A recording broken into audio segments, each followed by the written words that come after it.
The Supermarine Spitfire. Some say the most beautiful aeroplane ever built. But it is easy to forget that the Spitfire was designed as a killing machine. A machine that killed the enemy and, on many occasions, its own pilots. This is the Crown at Pentigethly, a few miles north of the ancient Welsh market town of Abergavenny. On the wall of the bar is a small plaque in memory of a Spitfire pilot, Sergeant Crowe. What's the full story behind it? Who was Sergeant Crowe?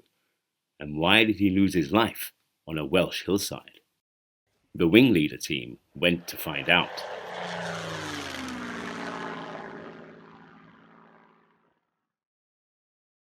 Sergeant Thomas Alfred Reginald Crowe, known as Reg to his friends and family, came from Wallasey, not far from Liverpool.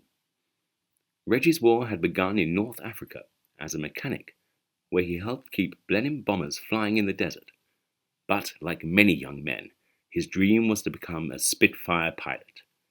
In 1941, his chance came when he was selected to retrain as a pilot. Reg went through the initial training process, learning to fly on Tiger Moths, before moving on to more powerful Harvards, and finally, the Spitfire itself.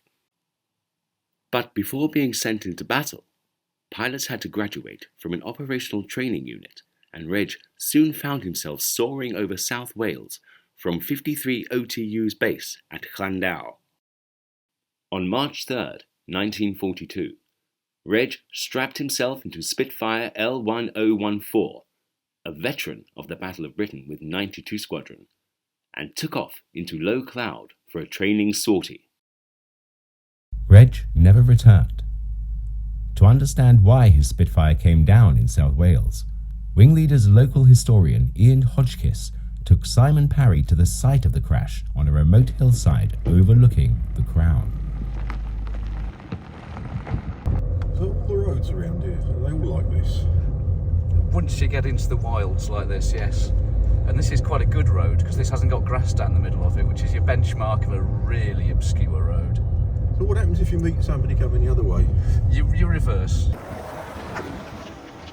It was the 8th of March 1942 and Reg Crowe was on a training flight from Llandow.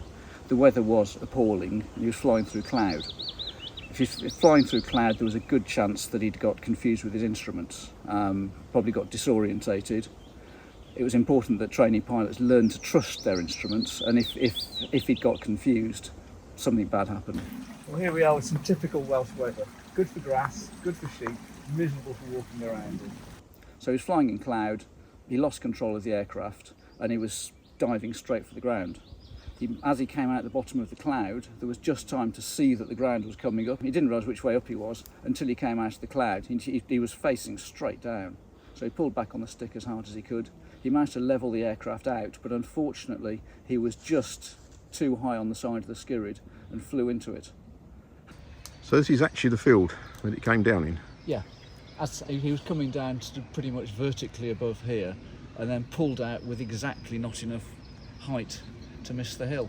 So we're pretty much standing on the impact point now, and then the aircraft carried on through the Bluebell Wood behind us.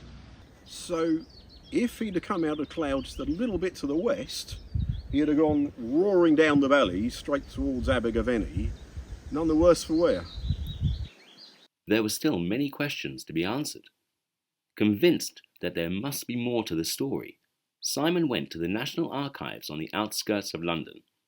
Here are kept the government and military records of Britain dating back to the Doomsday Book. Among the RAF and Air Ministry records are reports of RAF casualties. Sergeant Crowe's file contains the official accident report. He crashed at 10:35 hours on 8th March 1942, flying Spitfire L1014. He had flown a total of 114 hours, 20 of them in Spitfires. He had been ordered to carry out cloud flying in the cloud flying area.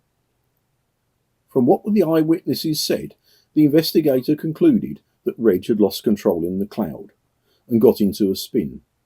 When he came out of cloud at about 2,000 feet, he recovered from the spin momentarily, but then the Spitfire immediately span in the other direction.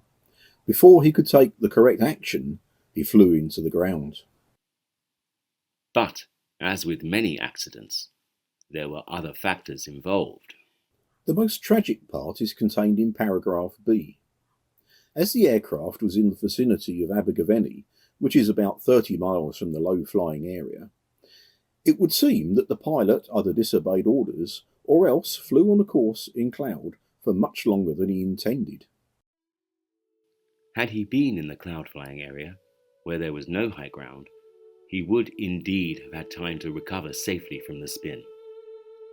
Sadly, Reg was just one of many young pilots who died whilst learning to fly and fight.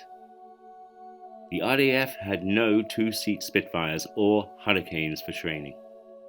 The pressures on the young men were immense, and little heed was paid to bad weather, for an operational pilot would be expected to fly in any condition, night or day, no matter what the cost.